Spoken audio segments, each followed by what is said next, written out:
Espera aí, está processando, pronto, está gravando. Qual a importância dessa aula de hoje? Ela é importante para a nossa V1, porque essa semana começa a T1, a galera já até fez, aí estão fazendo, né? Temos até final de semana aí para fazê-la, tanto a T1 quanto a TF1, e o conteúdo é até o conteúdo da aula passada. Para a T1, que vai começar também na semana que vem, né? A avaliação é nesse dia, nesse horário, só confirme depois com o seu polo, né?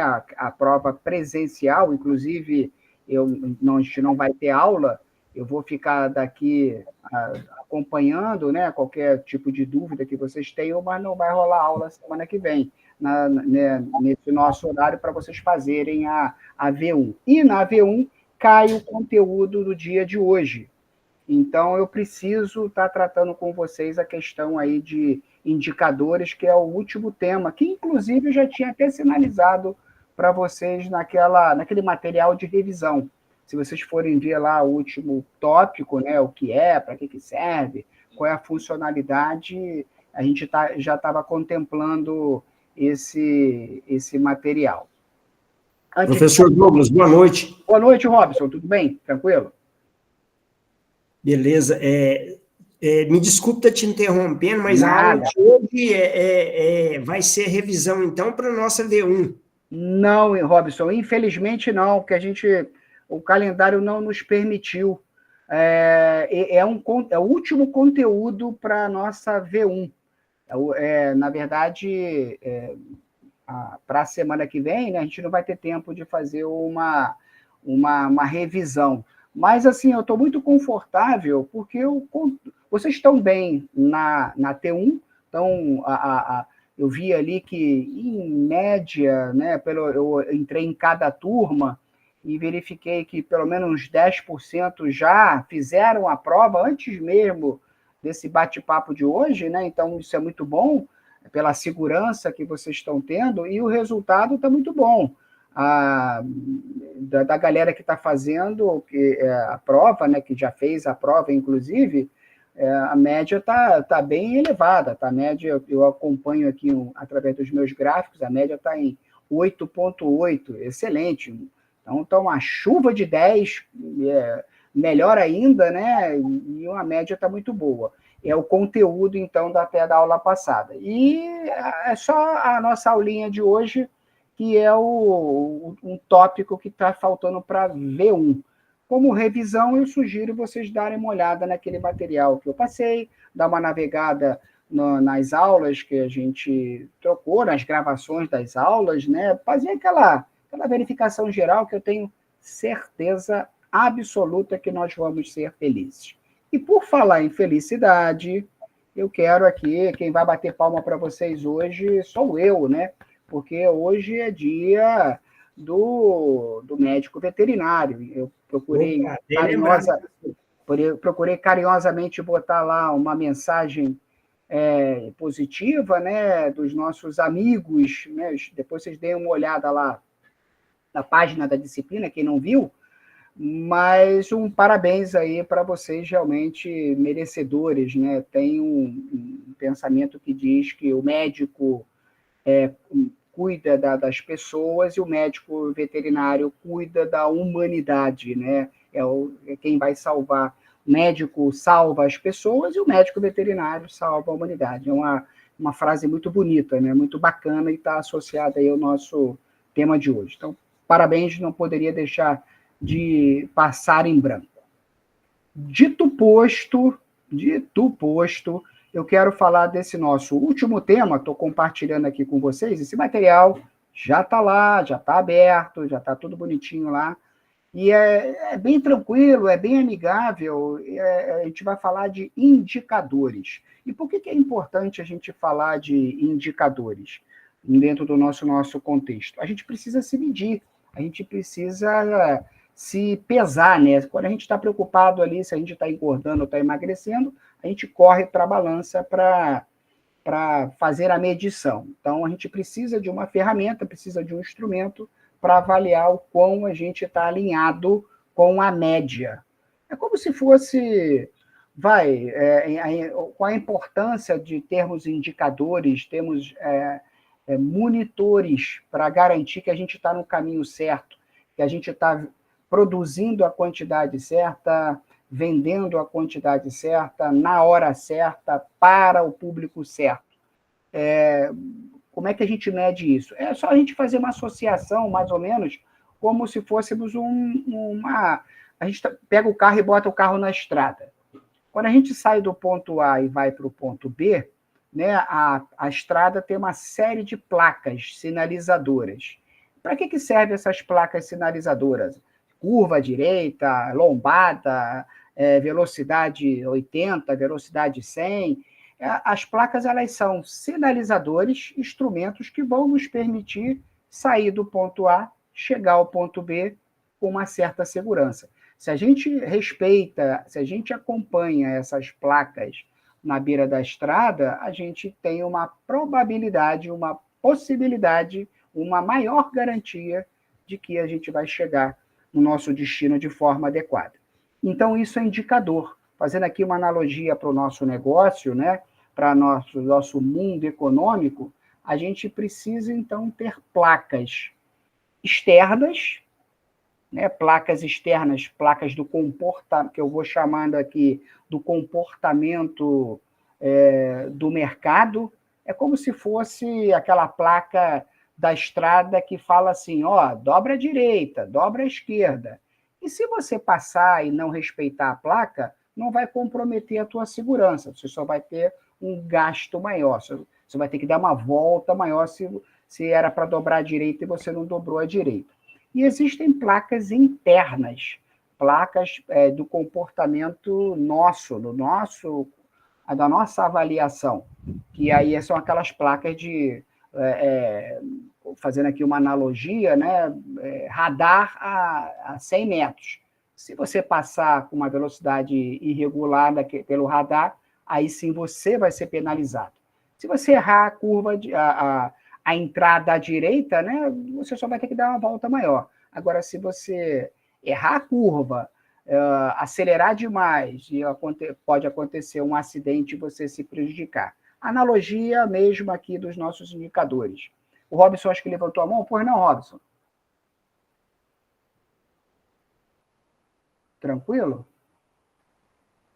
Não sei se o Robson ou o Muriel também levantou a mão. Podem... Professor, só aproveitando o gancho do indicador aí, a gente hoje está numa empresa que trabalha com muito indicador, sabe? Indicador de vacas que subiram da maternidade, indicador de vacas que adoeceram, medicamentos que foram usados. Isso aí é uma ferramenta importantíssima, principalmente para a pecuária leiteira hoje. Excelente exemplo, excelente ilustração, Robson. É exatamente isso. Sem as placas na beira da estrada, você não sabe se você vai chegar no seu destino de forma correta. Sem esses indicadores operacionais, você não sabe se você vai ter a garantia que se você está trabalhando certo ou errado. E é um pouco disso que eu quero tratar com vocês hoje. Muriel tem uma questão também? Pois não, Muriel? Boa noite, professor. Tudo jóia? Tudo certinho? Certo. Vamos falar contigo. Professor, é por meio dos indicadores também que estipulamos as metas, né? A ser alcançado pelo processo. Perfeito. É exatamente isso. É exatamente isso. Senão a gente fica no escuro. Então, a gente fica no escuro e não caminha. Então, ali, o conceito de indicador está ali na tela, né? É uma ferramenta quantitativa, qualitativa, né? De ordem quantitativa e qualitativa. O que é qualitativo? É a qualidade, como o Robson falou ainda agora. Será que a minha litragem está adequada? Será que eu estou tendo perda dos meus semoventes, né? Se minhas vacas estão morrendo mais do que devido, estão crescendo com uma velocidade menor do que o devido? Então, isso são indicadores de qualidade. Mas a gente também tem indicadores de quantidade. Quantidade, a gente está falando de grana, até porque tudo tem que ser transformado e traduzido em grana, né? Quer eu tratar com a produção leiteira, quer eu tratar na cidade com a produção ali, com o comércio de pet, quer eu tratar com a inseminação artificial, não importa a área. Eu preciso, então, ter indicadores de qualidade, indicador de relacionamento com o cliente, etc., e indicadores de quantidade, de grana, né? É isso que eu quero tratar com vocês. Pois não, Robson, pode... Professor, a dinâmica hoje está muito grande, principalmente nas grandes empresas, e geralmente o proprietário, o administrador, o gerente não tem tanto contato com o operador, e é através desses indicadores que ele se situa dentro da empresa. Perfeito. Eu estou no caminho certo? Perfeito. É exatamente isso. Você tirou as palavras aqui da minha boca, porque esse slide aqui, ele traz exatamente esse conceito. Eu preciso de um termômetro para tomar decisão. Eu preciso de um termômetro para medir, né, a gestão daqueles fatores de produção. Lembra dos fatores de produção, né?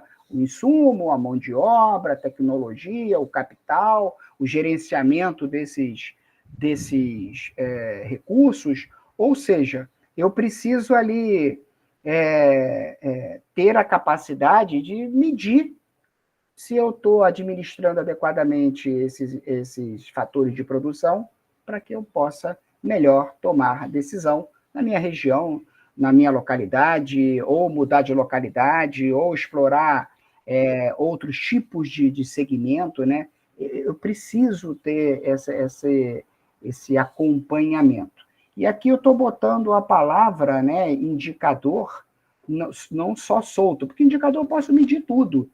Eu estou dando um olhar econômico, né, para a gente entender um pouco mais aqui do conceito que é a economia, ciência que mede a minha capacidade de produzir riqueza, né? Então a gente precisa entender melhor esses indicadores econômicos. A Ana Luísa tem uma questão ali. Pois não, Ana? Tudo bem? Oi, boa professor, noite. boa noite. Tudo bem. É que eu estou acompanhando aqui o material que o senhor colocou no AVA e ele está um pouquinho diferente. Eu gostaria de saber só se o senhor vai atualizar ou se aconteceu alguma troca do material. Nesse slide, dessa tela que eu estou streamando aqui com vocês, está diferente? Isso, pelo menos no que eu baixei de desempenho financeiro no AVA, ele não tem essas coisas escritas não, nem mais à frente.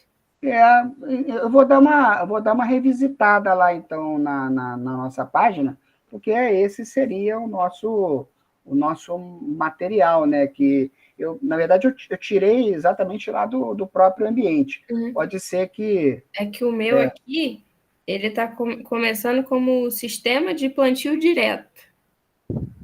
Não, assim... Eu vou dar uma olhada. Obrigado pela observação, Ana, porque... Você tem certeza que está na disciplina correta? Não, a gente fala de plantio direto, sim. Mas, se eu não me engano, plantio direto é até o próximo material, que a gente vai tratar depois lá depois da primeira, da T1.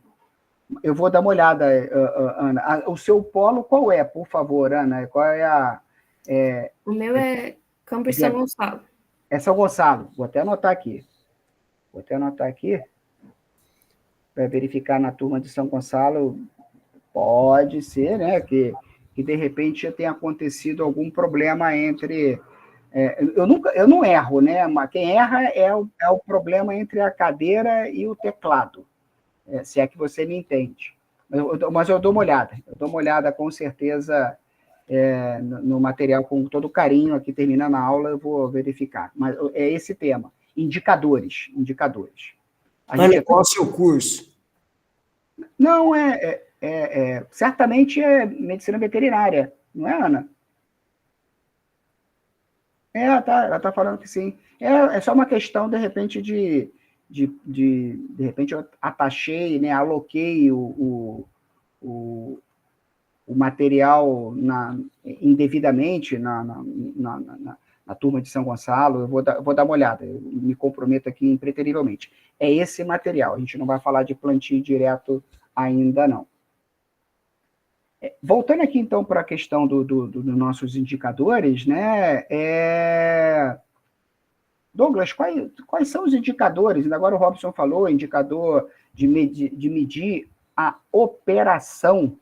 Claro que esses indicadores, ele ilustrou muito bem, mas esses indicadores são ali voltados, né, instrumentos necessários para o profissional, o operador, ter ali o acompanhamento do processo de produção.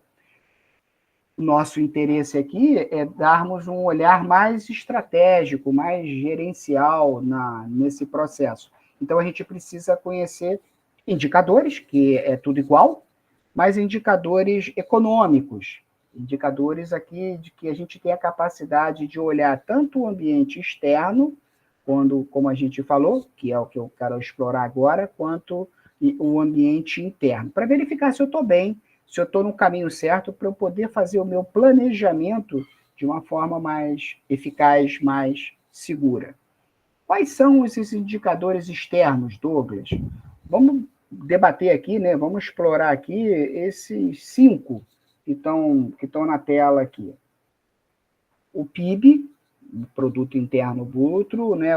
A Selic, o IPCA, o IGPM, o INPC e a flutuação do dólar. Né? Aí você vai coçar a cabeça e falar, ih, caramba, lá vem coisa complicada. Não, essa sopa de letrinha, o intuito, até no processo de avaliação, eu não vou cobrar para vocês o que significa, qual é o percentual, qual é a fórmula, não seria correto da minha parte, né? Até porque em uma aula a gente não tem como abordar isso.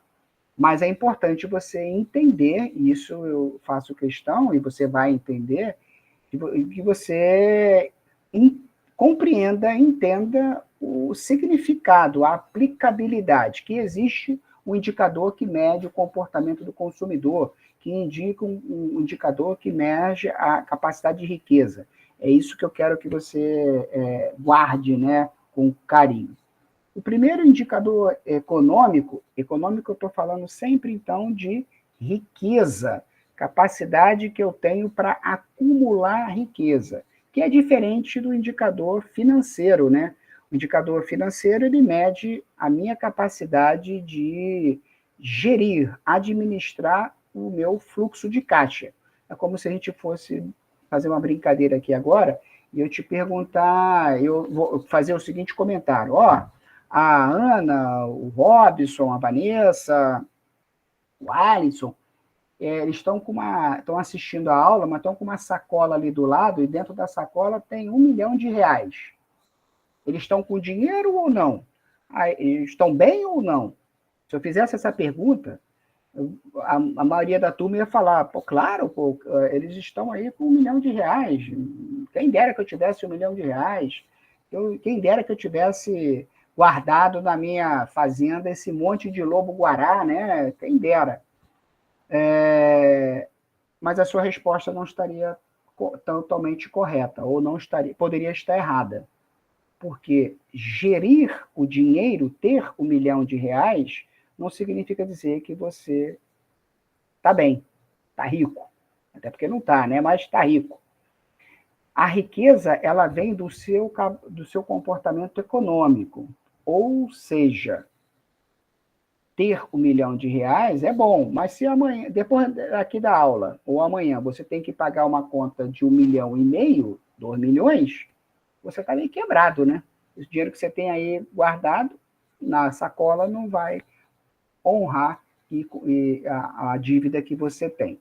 Então, controlar o dinheiro é um comportamento financeiro necessário, e controlar a gestão do dinheiro, né, a transformação do dinheiro em riqueza, em lucro, em patrimônio, é o grande barato, a grande importância, a grande necessidade de um negócio. E aí a gente está falando de indicador econômico. Financeiro trata do fluxo de caixa, econômico trata do patrimônio líquido, da capacidade que a empresa tem de produzir riqueza. Aqui a gente está falando, então, de indicadores econômicos, indicadores macroeconômicos. PIB, Produto Interno Bruto. O que é esse cara, esse PIB? que ele é produzido e informado para o país, né, de forma trimestral. Tudo que você produz, que eu produzo, que todo mundo produz, somado. E esse é um indicador muito importante, porque, falando de microeconomia, a gente olha aqui a educação, por exemplo, né? Então, a gente vê aqui na instituição educacional, na Universo, na Unitri, quanto que ela produz de riqueza, quantas matrículas ela tem, quanto que ela recebe de grana, quais são os gastos dela, qual é o lucro dela. Soma dessas duas instituições, aqui no caso, nossa, mas soma com outro concorrente, soma com outro concorrente, soma com todo o universo educacional nacional. E aí, naquele mundo microeconômico, vai se ter uma fotografia do quão esse segmento de negócio, essa atividade econômica, ela produz de riqueza para o país. Quanto que ela paga de imposto? Quanto que ela gera de emprego? Quanto que ela tem de valor agregado ao social? Porque se não tiver muito, aí entra a macroeconomia estimulando, dando fiéis, bolsa universitária para todo mundo estudar. Se tem muito, ele começa a impor determinadas regras, quando ele percebe que a qualidade não está boa, e aí ele impõe determinadas regras para melhorar a qualidade e desestimular as instituições educacionais formadoras aí de profissionais. Então, o PIB ele é importante para isso. Quanto maior, claro, né, significa dizer que aquela atividade econômica está bombando.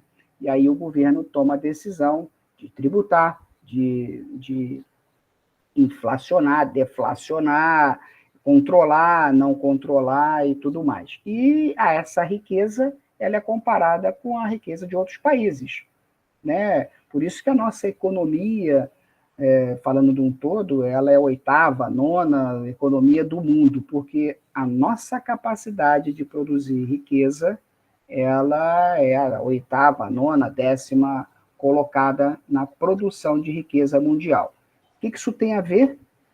É muito importante, porque se eu sou muito rico, eu posso impor o meu preço, por exemplo, quando eu for negociar com um país mais pobre ou com uma riqueza menor, com um PIB menor.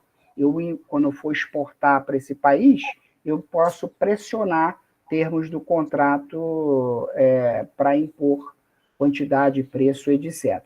A recíproca é verdadeira, né? Se eu sou com uma economia com um PIB menor, o maior vai me impor uma condição e se eu for do meu interesse, eu me sujeito àquelas condições contratuais.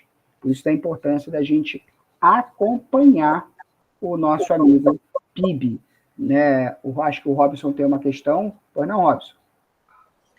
Professor, só acrescentando, essa colocação nossa na economia mundial se refere principalmente ao agronegócio, estou certo? O país é um país de commodity, né? Nós não produzimos produtos industrializados. Nossa indústria ela é bem caidinha, né? A gente tem alguns lampejos de sucesso, né? Mas o nosso carro-chefe são as commodities, né? Aqueles sistemas agroindustriais, né? A gente está transformando o produto bruto numa cadeia de produção para poder transformar a semente não em algo industrializado, mas algo controlado de forma industrializada, como a gente falou. Então, quem está jogando literalmente o nosso PIB para cima jogava, né? Porque dos últimos indicadores, né, em função de uma série de decisões políticas, né, o agro ele está perdendo tração, como a gente fala, né? O trator está patinando no campo e não está puxando, porque o peso está muito grande para o trator puxar. E aí ele não está tendo... O que a gente está colhendo hoje é fruto de resultados passados, né? Professor, é mais complicado. Está saindo mais do que está entrando, no caso?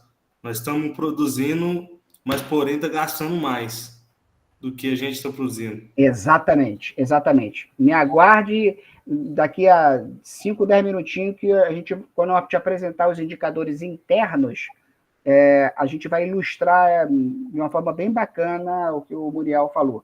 Porque não adianta a gente produzir muito se a gente não tiver preço. Não adianta a gente ter preço e não produzir muito. Então, a gente precisa entender esse macro, que é justamente o PIB aqui, né? O grande carro-chefe, para poder a gente começar a caminhar.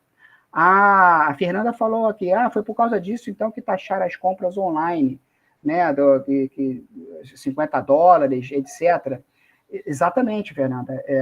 A da Shopee e todas as outras, né, é justamente em função de ter produto entrando com um preço muito baixo, desestimulando a produção de roupa nacional, né?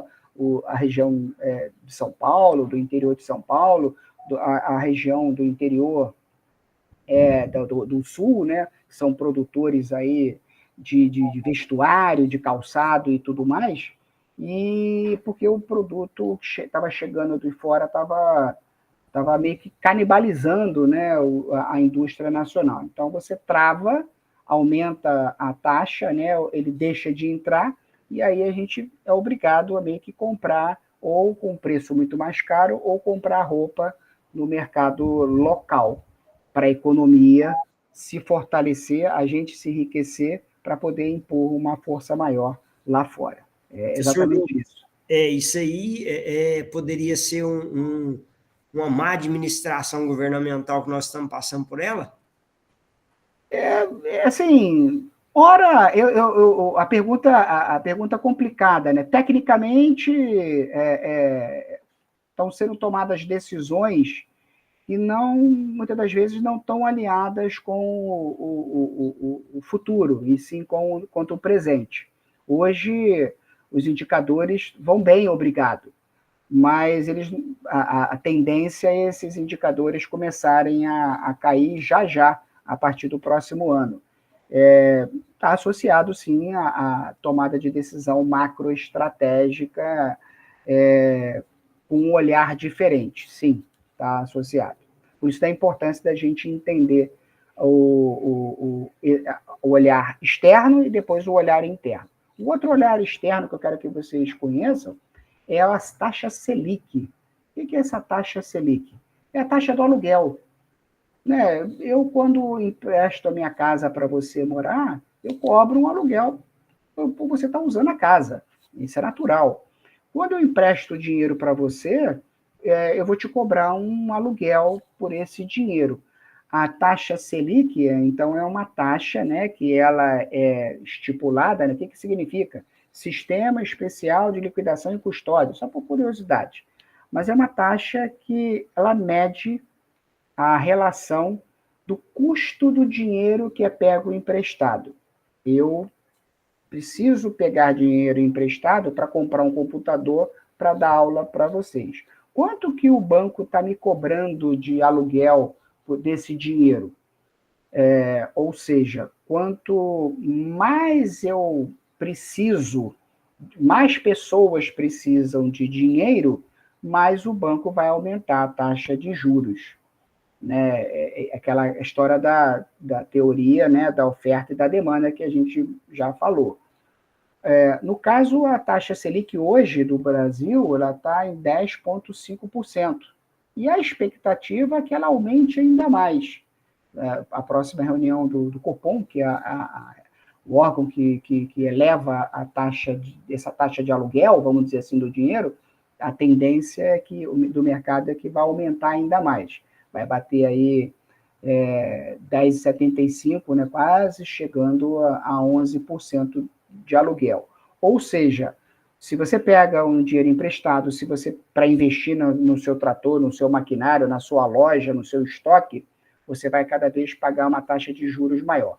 Aí você vai falar assim, poxa, isso é ruim, porque então eu vou deixar de comprar. É ruim porque você vai deixar de comprar. Mas tem um comprador que ele não importa se a taxa está aumentando ou não, e ele está comprando. A gente para de comprar, né? Porque os juros fica muito alto. Mas tem um comprador que ele está comprando, e aí por isso que os bancos, o sistema financeiro, né, está aumentando a taxa de juros, porque esse comprador, ele pega o dinheiro, né, e emprega, ou deveria empregar, né, em processo de infraestrutura. Esse comprador que eu estou falando é o próprio governo. Então, o governo, ele é o principal consumidor da taxa Selic.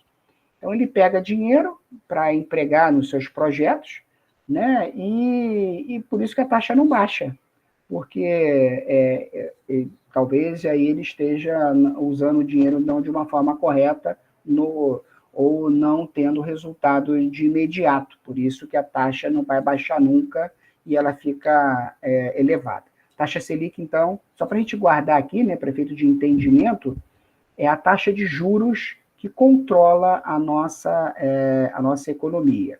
Por que ela é importante pra caramba, vamos dizer assim, a taxa Selic?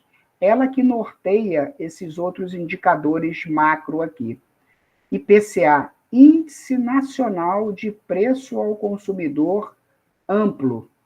Sabe o que é esse índice? O A aqui é de amplo. Amplo por quê? Tem uma propaganda da Casas Bahia, né, que ele fala assim você quer pagar quanto? Quer pagar quanto? Quanto você tem no bolso aí? Você quer pagar quanto? Isso tem muito a ver com o IPCA. Esse índice, ele mede quanto que você tem no bolso, qual é a sua capacidade de consumo. Ele é amplo porque famílias que têm uma renda de 1 a 40 salários mínimos. SM é salário mínimo. Então, observe que a amostra é muito grande, né? Um salário mínimo 1.000 e pouco, 40 salário mínimo é 40 vezes 1.000 e pouco, 60 mil reais. Então, se o cara ganha de 1.000 até 60 mil reais, ele é monitorado. O que você está consumindo? Onde você está gastando o seu dinheiro? Como que você está gastando o seu dinheiro? Você está se financiando? Você não está se financiando? Qual é a quantidade de juros que você está pagando? Você compra à vista ou compra a prazo? Isso, e o IPCA, então, ele serve para medir o consumo da população. E aí ele serve para nortear, no caso, o freio, ou você frear ou você soltar, né, o processo de consumo, e é o IPCA que mede isso. Vou pular aqui para o INPC. O INPC é a mesma coisa do IPCA, Índice Nacional de Preço ao Consumidor, só que ele não tem um A de amplo. Por quê? Ele é concentrado em pessoas que têm uma renda mensal de 1 a 5 salários mínimos, que é a grande maioria da população nacional. Então, IPCA e INPC é a mesma coisa? O IPCA ele tem um olhar maior, mais abrangente, e o INPC ele tem um olhar mais focado no seu consumo. O que você está consumindo? O que você está gastando? Onde você está gastando? Você. E aí, esse índice ele serve para atualizar o seu salário. Esse índice ele serve para atualizar tabela de imposto de renda, que nunca é atualizada. Esse índice ele serve para atualizar as decisões mais focadas, mais localizadas. Professor, isso seria um termômetro varejista? Sim, numa balança comercial, vamos dizer assim, para todos? Para todos. O INPC ele serve para você negociar, é um índice que serve para você negociar se você vai emprestar dinheiro para o cliente. Compre agora e pague daqui a 30 dias, compre agora e paga em 60 vezes, ou parcelado. É esse indicador que ele serve para você medir. Então, olhar ele no mercado, né, e eu vou dar a cola aqui para vocês, onde que a gente vê esses indicadores, num relatório Focus, né, próximo slide, é importantíssimo. porque é ele que vai nortear meio que o valor da sua precificação do seu produto. Muito bem observado, como você muito bem observou. Ele serve ali para o grande varejão, diferente do IGPM, né? Quem mora de aluguel, o IGPM subiu, o IGPM desceu. É o Índice Nacional de Preço ao Consumidor voltado para aluguel, voltado para tarifa pública. Então, todo contrato de consumo, não de bem, né, mas de um bem tangível, mas do aluguel, da energia elétrica, da água, da telefonia, os contratos que a gente assina são contratos firmados aqui através de IGPM, então a gente tem que olhar quando a gente for formar um novo projeto, eu vou precisar de galpão? Qual é o índice do IGPM? É tantos por cento, eu tenho que incluir esse índice no meu custo de produção. O dólar, né, a flutuação do dólar, ela está casada com o PIB, está casada com o PIB, o comportamento do dólar, até porque o planeta hoje ele é todo globalizado, né? Então, hoje, o insumo que você compra é importado, né? A embalagem, o plástico, o maquinário, seja lá o que for, os instrumentos, tem muita coisa importada. E o importado é vendido em dólar e comprado, da nossa parte, em dólar. Ou seja, às vezes a gente vê a produção de commodity, né, sendo exportada ao invés de distribuída no mercado local, porque a nossa economia ela está fraca, a nossa moeda, consequentemente, é fraca, o nosso PIB está caidinho, e tem ali alguém que tem uma moeda forte. E aí, se você vende essa moeda para essa moeda forte, você vai receber moeda forte. Recebendo moeda forte, você converte para o real, e aí você passa a ter um caixa melhor do que se você vendesse no mercado interno aquele determinado produto. Então, acompanhar a flutuação do dólar, acompanhar o altos e baixos do dólar, para quem trabalha com importação, exportação, ou que consuma insumos do dólar, é importantíssimo, né? E a maioria como eu botei aqui, a maioria do nosso modal é rodoviário. Rodoviário é diesel. Diesel, quem determina o preço é o mercado mundial. A Petrobras ela até força uma barra, né, subsidiando o produtor nacional, jogando o preço um pouco mais baixo, mais uma vez por questões aí políticas, estratégicas, muitas das vezes duvidosa, mas enfim. O dólar impacta no custo da gasolina. Tem dúvida nenhuma. Onde que a gente vê essas informações, Douglas? Está aqui, ó. Toda semana, tem um boletim, você escreve aí depois no seu Google, né? Boletim Focus. É um mundo encantado de indicadores econômicos produzidos, está aqui no cantinho, pelo Banco Central do Brasil, o xerife do Sistema Financeiro Nacional, que ele diz ali a foto como que as coisas estão de uma maneira global, de uma maneira setorial. Aqui, no caso, eu trouxe, só para ilustrar, né, uma fotografia que eu obtive aí em junho de 22, né, 2 anos atrás, comparando o comportamento de 22 com o de 23, do preço ao consumidor amplo, do PIB, da taxa Selic, por exemplo. O que isso significa dizer? Significa dizer que, falando aqui do PIB, né, a riqueza do país em 2022 era de 1,20. O que isso significa dizer? A cada R$1 que você bota, no final do ano você ganhava 20%. É o que está escrito na tela. É pouquinho, mas é de coração. porque o Brasil teve uns picos aí ao longo da história, né, nacional, bateu na época do Milagre, nos anos 70, bateu ali 6%, chegou a bater 8%, mas isso é raríssimo, né? O nosso PIB ele cresce ali 2%, 3%. A nossa capacidade de produzir riqueza graças ao agro, certamente. É ele que tem uns indicadores aqui embaixo que eu vou compartilhar com vocês que joga a informação para cima. Diferente de 2023. O que isso quer dizer, Douglas?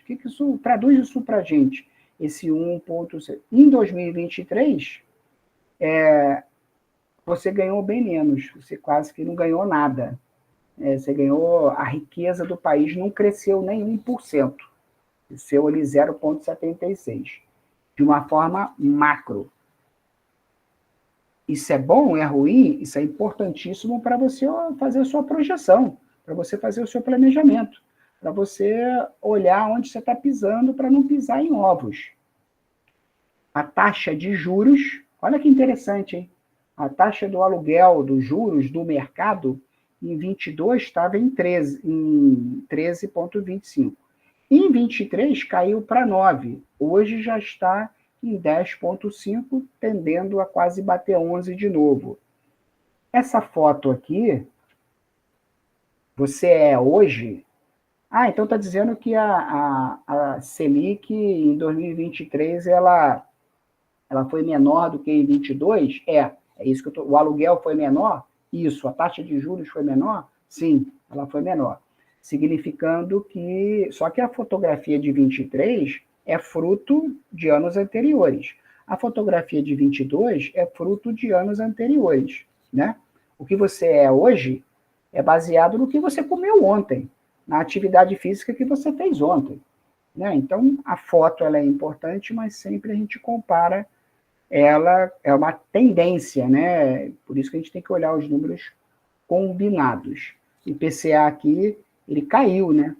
O consumo geral, em 22 era 9% de taxa de consumo, você comprava sempre a cada ano 9% mais do que o ano anterior, e caiu para 4%.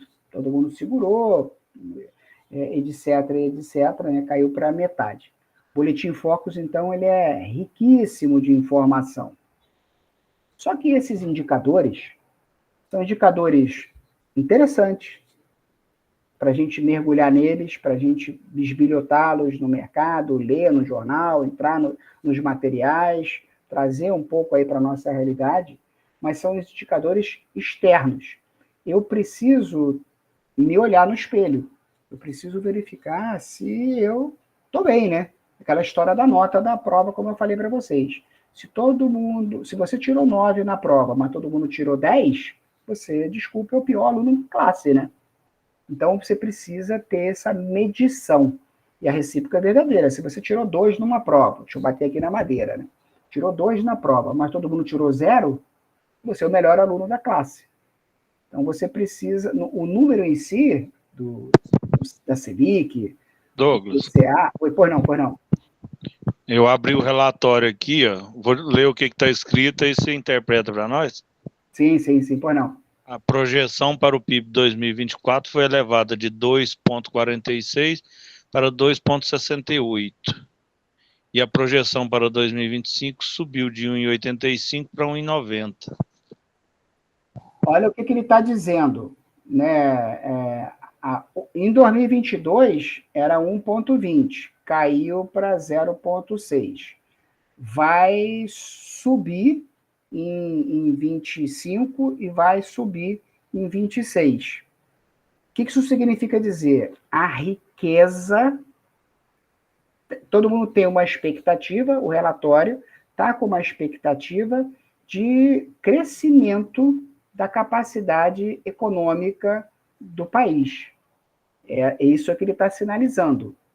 Para que isso ocorra, tem que ter uma série de outros fatores, né? Esse é um número frio, mas a leitura que está escrita aí, que você sinalizou, é que era 1,20, caiu para 1,76, em 24, em 25 vai bater quanto? Repete, por favor. A projeção? 25 vai bater... Estava numa projeção de 1,85, vai para 1,90. O que isso significa dizer? Significa dizer que ele está crescendo. E o que faz... Isso não vai contra os indicadores do agro, essas coisas, não? Sim, sim. O que isso está dizendo? Está dizendo o seguinte, está dizendo que a riqueza global, ela cresce. Alguém está puxando para cima. Alguém pode estar puxando para baixo. Alguém pode estar estagnado. A leitura que a gente faz é essa. Então, é importante a gente olhar o IPCA também, o Índice Nacional de Preço ao Consumidor, o INPC, pelo menos, para verificar se esses indicadores estão aumentando ou estão diminuindo. Porque quando a gente fala que o PIB está crescendo, alguém está puxando para cima. E provavelmente esse alguém é o PIB mundial. Provavelmente é isso. O PIB mundial ele está baixo, com guerra no exterior, China passando por problema econômico, Estados Unidos passando por insegurança de eleição. Então, o PIB mundial ele está baixo, significa dizer que o nosso agro, por mais pressão negativa que ele sofra, ainda assim, o preço da commodity ela vai jogar o PIB para o alto, porque, como nós falamos nas aulas anteriores, existe um forte movimento de que o país vai ser o celeiro alimentar do mundo. Então, você começa cada vez mais, por mais pressão negativa, mas mesmo assim, menos área agricultável, mas mesmo assim, o seu processo de produção vai estar crescendo. E aí, a formação do seu preço vai estar competitivo. Você vai trazer mais dólares para as economias tão fracas, então você, mesmo você estando fraco, você vai ter a capacidade de trazer mais recurso, mais dólar para o mercado interno. E aí, quando você transforma o dólar em real, você se fortalece. Provavelmente essa é a leitura que a gente faz em função dessa tendência de crescimento do PIB. Professor Douglas, por que com todas essas problemáticas americanas também, os Estados Unidos ditam as regras da economia mundial? Porque nos anos 70, né, a gente até chegou a comentar isso no nosso primeiro encontro, se eu não me engano, nos anos 70, em função da crise do petróleo, faltou energia no mundo. Né? O Oriente Médio, né, em guerra, em conflito, jogou o preço da commodity petróleo lá para cima. E aí o mundo deixou de ter grana para comprar. Né? Começou a quebrar e uma insegurança mundial. Os Estados Unidos, na época, falou o seguinte, eu empresto dinheiro para todo mundo, para poder comprar dólar lá no Oriente Médio, até porque ele tinha interesse. E aí ele saiu emprestando dinheiro para todo mundo, dólar para todo mundo, para que o mundo se endividasse. O Brasil foi um dos países que pegou dólar, se endividou, né, para poder comprar dólar, para poder mover a economia local. Tudo é energia, né, e tudo é petróleo. E aí a gente ficou meio... O mundo, principalmente os em desenvolvimento e os subdesenvolvidos, ficaram na mão dos americanos na mudança na dolarização do mundo. Manda quem pode, obedece quem tem juízo, né? Então, na época, nos anos 70, teve eu peguei dinheiro emprestado, e aí você que vai ditar a regra, qual vai ser a taxa de juros, o que eu vou ter que... Até mesmo onde eu vou ter que empregar o dinheiro para poder ter riqueza para te pagar isso funciona dessa forma. Até hoje funciona dessa forma. Por isso que o G8, né, o grupo dos 8 países mais fortes, mais poderosos do mundo, mandam no mundo. E o mais forte do G8 é a economia americana. Por isso. Dito feito, dito posto, se a gente entendeu, então, o PIB, o IPCA, né, mais ou menos como é que eles funcionam, para que eles servem, a gente precisa ter indicadores nossos para se comparar com o mercado, para comparar a nossa performance com o mercado. Indicadores, então, existem vários indicadores, eu quero que vocês guardem indicadores, que estão aqui escrito aqui embaixo, indicador do meu patrimônio, indicador da minha liquidez e indicador da minha rentabilidade. Traduz isso para a gente, Douglas. Claro, indicador do patrimônio é saber se você seu patrimônio está crescendo ou diminuindo, né? Aquela história é interessante até para o imposto de renda, a foto, onde você relata tudo que você tem, tudo que você gastou, e é tributado em cima dessa diferença, desse ganho, desse saldo, vamos dizer assim. Então, medir o seu patrimônio é importante para saber, que é o produto final, né? Você pega dinheiro com o banco, aplica o dinheiro no seu estoque, produz riqueza, vende essa riqueza. Essa riqueza vai para onde? Vai para o seu patrimônio, para você comprar mais, pegar mais dinheiro emprestado, investir mais no seu ativo, no seu maquinário, na sua produção, para produzir ganho, para ter lucro, esse lucro volta para o seu patrimônio. E fica esse looping. Então, medir o seu patrimônio é você medir se você está produzindo certo, na quantidade certa, na forma certa, do jeito certo. Então, eu preciso ter um indicador que meça meu patrimônio. Eu preciso ter um indicador que meça a minha liquidez. O que é liquidez? Capacidade que eu tenho de honrar o meu compromisso. Vou falar aqui desse computador aqui.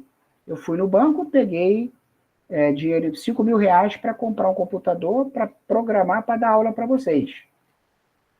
Então, eu preciso medir se a quantidade de aulas que eu estou dando para vocês vai cobrir a minha dívida com o banco.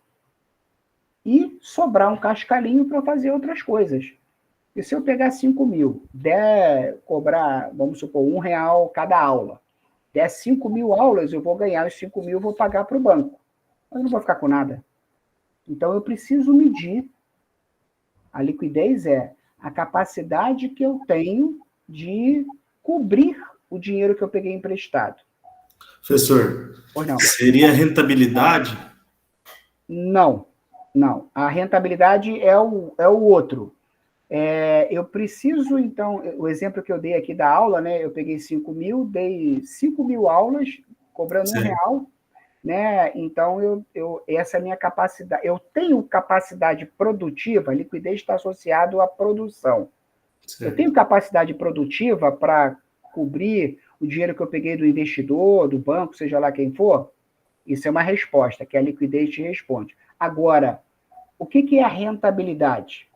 A rentabilidade seria eu aumentar o preço da aula de R$1 para R$1,50 para você comprar e aquele produto, o produto aqui no caso a aula, ser rentável para mim, ser meu carro-chefe. Ele só seria rentável se pagasse e sobrasse. Exatamente. Então, não é só ter a liquidez. Eu preciso diagnosticar falando aqui na linguagem de vocês, qual leite que eu vou produzir? Se é o leite in natura ou leite pasteurizado. Porque, às vezes, eu tenho a liquidez de produzir os dois, mas, de repente, o pasteurizado me traz uma maior rentabilidade. Então, eu preciso medir a minha capacidade de produção e preciso medir a minha liquidez. Como é que a gente faz isso? Eu vou pedir aqui só mais 5, 10 minutinhos aqui, né? Vou roubar um pouquinho de tempo de vocês, só para a gente fechar esse raciocínio, que é bem interessante. O tempo aqui está quase acabando, mas esse vale a pena. eu tenho 3 indicadores. Então, o indicador de patrimônio, o indicador de liquidez e o indicador de rentabilidade. O indicador de patrimônio, de investimento, vamos dizer assim, né? A gente chama de ROA. É o retorno sobre o ativo. O que é ativo? Eu peguei o dinheiro no banco e comprei um computador para mim. Esse computador é meu. Ele é meu. Então, esse indicador, a gente vai ver já já como é que ele funciona, ele revela o retorno produzido pelo uso do recurso. Eu tive um custo de R$5.000, né? E comprei. O que eu fiz com esses R$5.000? Comprei um computador. E se eu tivesse posto o dinheiro guardado na gaveta, eu não ia produzir riqueza com esse R$5.000. E aí eu não ia ter capacidade de liquidez para pagar lá o meu dinheiro que eu peguei emprestado. Então, retorno sobre o ativo, retorno sobre o investimento, o ROI. Aqui os termos estão em inglês, né? E a literatura usa dessa forma, né? ROA, Return on Asset. ROI, Return on Investment. Retorno sobre o investimento, retorno sobre o ativo. Que é o retorno do investimento, é justamente a minha capacidade produtiva. O de cima, o que eu vou fazer com o dinheiro? Vou comprar computador. O de baixo o que o computador vai produzir? Aulas. E o retorno sobre o patrimônio, que é o somatório de todos eles. O retorno sobre o patrimônio é o extrato bancário, né? É como se fosse o seu extrato bancário. Porque hoje de manhã você foi lá, abriu o seu extrato bancário e viu se o banco te debitou alguma coisa, se aquele camarada que estava te devendo pagou. O seu extrato bancário é o seu coração, né? Dali que você toma suas decisões. O ROI, o E aqui de equity, né, retorno sobre o patrimônio líquido, é o coração do investidor. Então você pega R$5.000, compra uma máquina, ela produz uma determinada quantidade. Será que essa quantidade eu estou vendendo pelo preço certo? Eu estou tendo a rentabilidade devida? Esse cara que responde isso. E como é que a gente faz esse cálculo, Douglas? Eu estou entendendo os conceitos, mas o cálculo, como é que é? O retorno sobre o ativo é o lucro líquido no numerador dividido pelo seu ativo total no denominador. O numerador aqui é a fração do total, né? Quanto que o numerador representa do total? Então, eu vou pegar o meu lucro, peguei os 5.000, comprei o computador, vendi as aulas, tive lucro. Eu vou pegar esse lucro e dividir pelo meu R$5.000 que agora eu tenho. Ganhei ou não ganhei? Se eu vender a aula a R$1, a minha rentabilidade, a minha liquidez e o meu patrimônio não mexeu em nada, vai dar 0, né? Eu não tinha dívida, antes não dava aula, 0. Agora, tinha 0 de patrimônio. Agora eu tenho uma dívida de 5.000 e paguei essa dívida de 5.000. Não cresceu nada meu patrimônio. Então, eu divido o meu lucro daquele projeto, daquela atividade econômica. Aqui não estou falando do lucro da empresa, não, tá? Estou falando de cada produto, de cada projeto. E divido pelo ativo total, para medir a fração daquele produto que é mais rentável. Um outro indicador é esse aqui, justamente, que eu estou falando, né? O segundo aqui, o ROI, né? O retorno sobre o patrimônio líquido. Eu vou pegar o lucro líquido, igual o de cima, e dividir pelo meu patrimônio. O ativo total é onde eu estou investindo o dinheiro. Computador. Aqui é o meu patrimônio. Estou ganhando ou estou perdendo? E o último é o lucro da minha operação, o lucro operacional, que é diferente do lucro líquido. Lucro operacional é o lucro da minha atividade fim. O lucro líquido é o lucro da minha atividade fim, menos as despesas lá que eu tenho, né, que não fazem parte do reembolso por parte do cliente, para chegar ao meu resultado. Essa tabelinha aqui, olha que interessante. É uma foto que eu tirei do livro, lá da pesquisa, né, está aqui o endereço, de empresas de agronegócio, todas as empresas voltadas para o agronegócio. Essa posição é uma posição antiga, mas é interessante para a gente analisar os indicadores aqui, ó, o do ativo, do patrimônio líquido e do investimento. Esses outros aqui são de estrutura do capital, não diz respeito a gente nesse momento, não vamos trabalhar, não. Vamos tratar só esses indicadores aqui econômico-financeiro. Olha o que está escrito aqui, avaliar um aqui rapidinho. Biosev, não conheço essa empresa. A Biosev, ela está dizendo que ela está com patrimônio líquido negativo, ou seja, o investidor botou R$100 e ele está devendo, a empresa está devendo para ele R$103. Isso aqui é percentual, tá? Mas eu estou meio que convertendo aqui de percentual para numeral, para facilitar o nosso entendimento. Então, eu botei R$100. A grosso modo, seria pagar para trabalhar nesse caso aí? É o que está escrito aqui. Mas vamos entender direitinho o que está acontecendo com esse cara. Porque ele me pediu dinheiro emprestado, eu emprestei dinheiro para ele, e ele está me devendo 2 vezes o dinheiro que ele me pegou emprestado. O que aconteceu? O que aconteceu com essa situação? Então, a gente precisa ver o indicador de ativo dele. O indicador de ativo, ele pegou dinheiro emprestado, eu perdi dinheiro em vez de ganhar, porque ele está me devendo o dinheiro que em 100%, né, 103%, na verdade, né? E está me devendo até um pouquinho mais do que os 100%. Só que ele pegou meu dinheiro e investiu, por exemplo, em maquinário. Produziu, melhorou a produção dele. A produção dele deve ter melhorado. Só que ela meio que ele não produziu a quantidade suficiente associada à necessidade do mercado. Ele produziu 7% a menos do que ele deveria produzir. É o que está escrito na tela.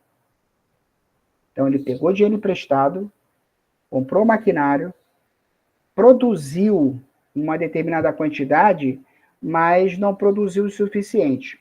Porém, olha que interessante, o preço de venda dele, a rentabilidade dele, melhorou. Como assim, Douglas? Ele aumentou o preço de venda dele, ele produziu pouco, mas ele aumentou o preço de venda dele e o mercado consumiu. Então, o ROI dele foi bom. O retorno sobre o investimento. O produto, então, está com preço competitivo, só que a produção dele é baixa. Pela produção baixa e pelo custo do dinheiro que ele pegou com os investidores, o resultado final dele é muito feio. É o que está escrito na tela. Vamos ver aqui um bom aqui. M. Dias Branco. M. Dias Branco é lá do Nordeste. Né? JBS aí, ó. JBS. Erva, Mafri. JBS. Bairrista, hein, Alisson? Aumentou em 10% o patrimônio. Aumentou em 10% o patrimônio. Então, você botou, deu 10, ganhou 9,8%. Se você tivesse posto na poupança, você ganharia ali 5% só. Então, ele pegou o teu dinheiro e administrou bem. Aumentou a riqueza sua, do seu patrimônio. Pegou esse seu dinheiro e investiu o seu dinheiro no banco, seja lá o que for, na produção, no ativo. Comprou mais máquina. As máquinas aumentaram a capacidade produtiva dele em 2%. É o que está escrito aqui, 2,6%. E ele aumentou a produção com um preço melhor ainda. Então, ele está lindo e maravilhoso. A JBS vai muito bem, obrigado aqui, porque ela aumentou o patrimônio, aumentou o ativo, agora ela tem mais máquina, e aumentou a rentabilidade, o preço de venda dela. Os indicadores eles servem para isso, para a gente medir a nossa capacidade de riqueza. E o que isso tem de importante, Douglas? Tem a ver com importante que, se a gente olhar os indicadores macros, né, a população mundial ela cresce, ela vai chegar até 2050 crescendo, depois ela começa a cair. Os estudos dizem isso. Mas a população mundial vai precisar cada vez mais de alimento e de roupa. Hoje, trazendo a pergunta até que acho que foi o Robson que colocou, hoje o agro está sendo pressionado, mas vai explodir, porque a pressão vai ser tão grande que ele vai explodir, porque o mundo vai exigir alimento e roupa. E quem é que produz alimento e roupa? Quem tem a capacidade de plantio, de tecnologia, etc, etc. Vamos levantar a mão, cada um de nós aqui. Além disso, por incrível que pareça, vai haver uma redução da pobreza mundial. Isso é estudo macro mundial, hein? Então, se vai haver, claro que tem concentrações, né, principalmente no continente africano, né, coisas terríveis, mas de uma maneira geral, a renda per capita vai aumentar. A renda per capita aumentando, se a gente for analisar de uma forma macro, vai ter mais dinheiro em cima da mesa para consumir. E aí a gente entra na jogada. Professor, aumento por conta de mão de obra? Dificuldade em arrumar mão de obra? No caso... Aí isso vai estar até valorizando. Aumento porque a mão de obra baixa, você tem que aumentar o valor para contratar. Exatamente. E aí, perfeito. Excelente percepção. Ele vai ganhar um salário maior, vai sair daquela linha mais baixa para uma linha mais alta, tende a consumir mais. O movimento é exatamente esse, boa percepção. Professor Douglas, duas colocações. A questão que o companheiro Muriel falou aí, de mão de obra, e há muito pouco tempo para frente, nós não vamos conseguir produzir alimento e a indústria têxtil para esse tanto de gente que foi colocada aí na questão.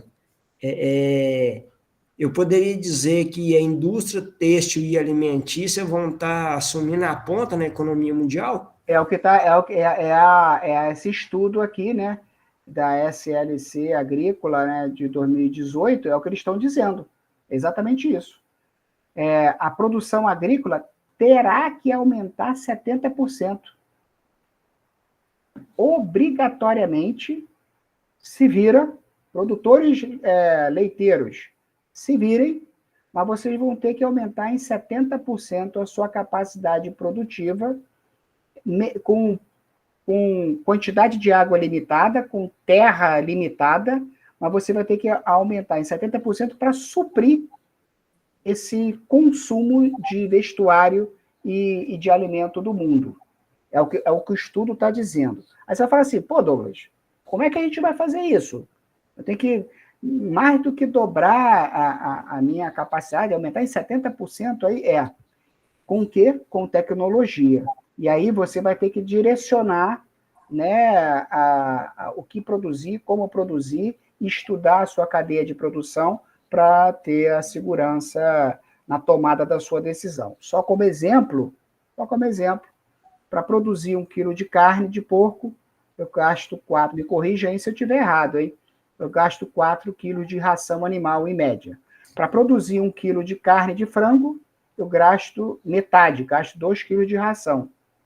Para produzir, né, a carne bovina, né, num sistema aí, né, de pasto,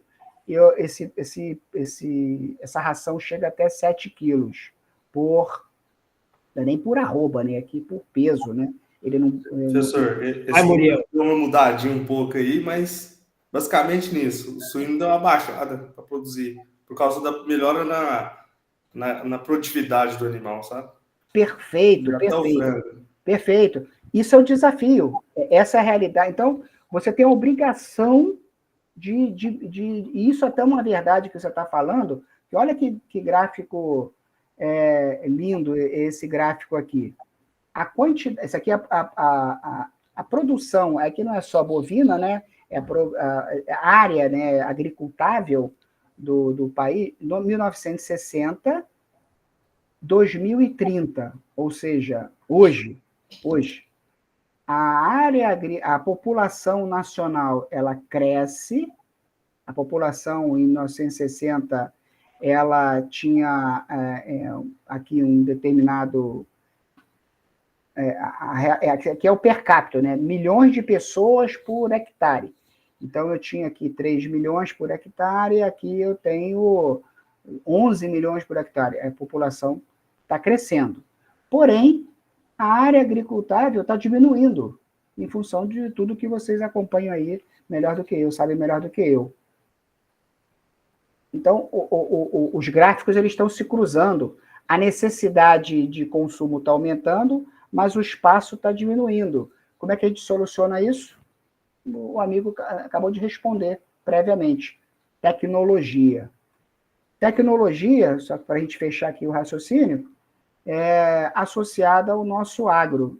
Aqui a balança comercial, ou seja, o volume que eu produzo, exporto, o volume que eu importo, né? E o comparativo dos dois em bilhões de dólares.